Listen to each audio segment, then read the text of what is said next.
Alex Albon. Many people absolutely love him. Most refer to him as the London-born Thai, but I refer to him as the baby-faced assassin. His appearance and mannerisms make him seem as if he couldn't harm a fly, but once he steps in the car, the visor comes down and the lights go out, he becomes a stone, cold killer. Today, we will be looking at Alex's rise to Formula 1, including everything from his karting years, mishaps, and even the time his F1 dream came to an end. But before we get into the video, guys, if you're new to this channel and want to see more Formula 1 driver stories, make sure you click that subscribe button down below and turn on notifications so you don't miss another F1 story. Also, stick around until the end of the video. I've got a nice little mixtape for you all near the end, so stay tuned for that. And without further ado, let's get into it. Alexander Albon was born on the 23rd of March 1996 at the Porton Hospital in London. From there, he was anointed as the next Formula 1 superstar as Rafiki lifted him high in the air and then... As a kid growing up, Alex attended Ipswich School in Suffolk before leaving the school to chase his Formula 1 dream.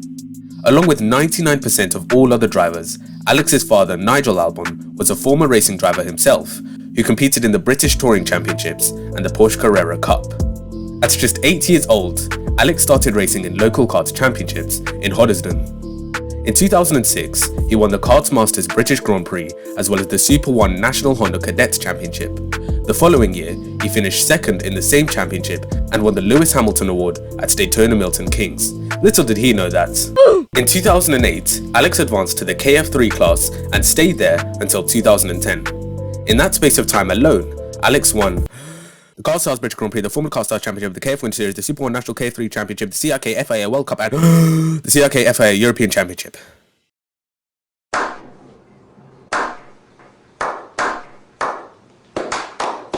Anyway, in 2011, Alex progressed to KF1, finishing second in the WSK Euro Series and second at the CIK FIA World Championship.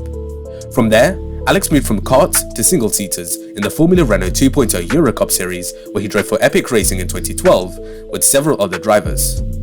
That year proved to be a tough one for Alex, as he finished 38 out of 49 drivers and was unable to score any points. But this year alone proved to Red Bull that he was not worthy of the Young Driver program, and as a result, a guy with a staggering 9 race starts to his name dropped Alex from the Red Bull driver program, and his career took a turn that would ultimately lead to his near downfall.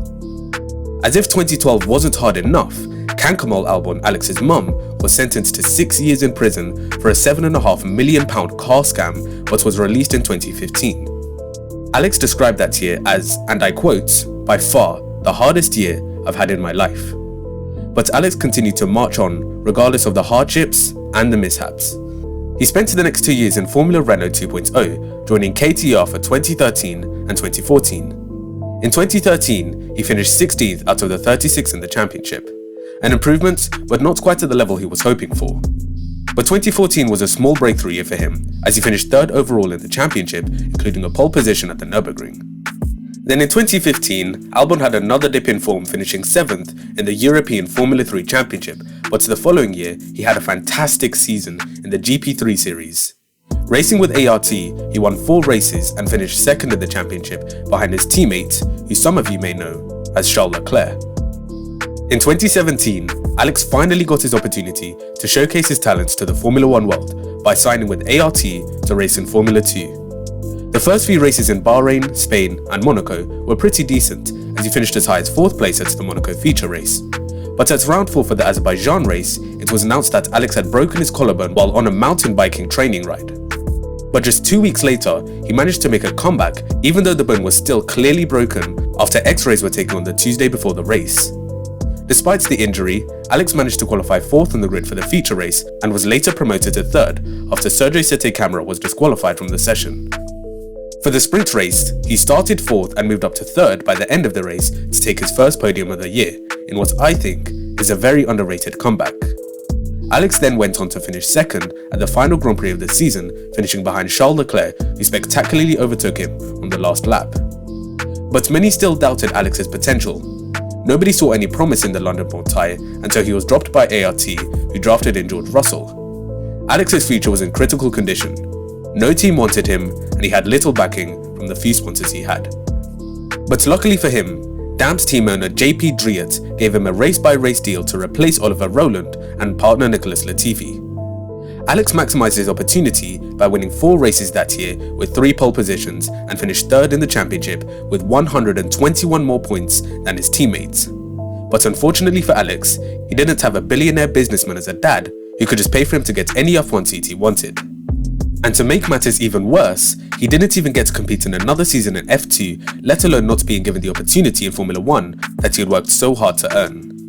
However, he did get some consolation from Driat as he was signed for a long-term deal with the Nissan E-Dams Formula E team. At this point, Alex's F1 dream was over, but little did he know that his luck was about to change. Let's take a trip back to August 3rd, 2018. At this point in the season, the drivers were just 5 days into their mid-season break after the Hungarian Grand Prix. But on this day, Daniel Ricciardo announced that he would leave Red Bull at the end of the season. At the time, this was a shock to the entire paddock as Ricciardo had been very successful with the Red Bull team and a move to Renault just didn't seem to make any sense. So this left a free seat open at Red Bull for one lucky driver to join Max Verstappen. Out of all the F1 drivers, Red Bull had 3 main contenders for the Red Bull seat: Carlos Sainz, Pierre Gasly, and Brendan Hart. On second thoughts, they only had 2 contenders. Carlos was definitely the more experienced driver and the quicker out of the 2, but would be too much of a match for Verstappen for Red Bull to control. Therefore, Gasly fit this role perfectly. Okay, so now there's a free seat at Toro Rosso. And guess who they chose? Ladies and gentlemen, you guessed it. Introducing Toro Rosso's newest talent, Mahavir Raghunathan. After some lengthy contract negotiations with Nissan and Dams to try and get Alex out of his contract, he was eventually released and cleared to sign his first Formula 1 contract with Toro Rosso. And the rest is history.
After being dropped by Red Bull, his mum being jailed, and his F1 dream almost completely withering away, Alex finally got his chance with Toro Rosso and took the entire F1 world by storm with his incredible first half of the season, one so good that Helmut Marko, the man who dropped him in the first place, promoted him to the senior team to pass to Max Verstappen and just went from strength to strength.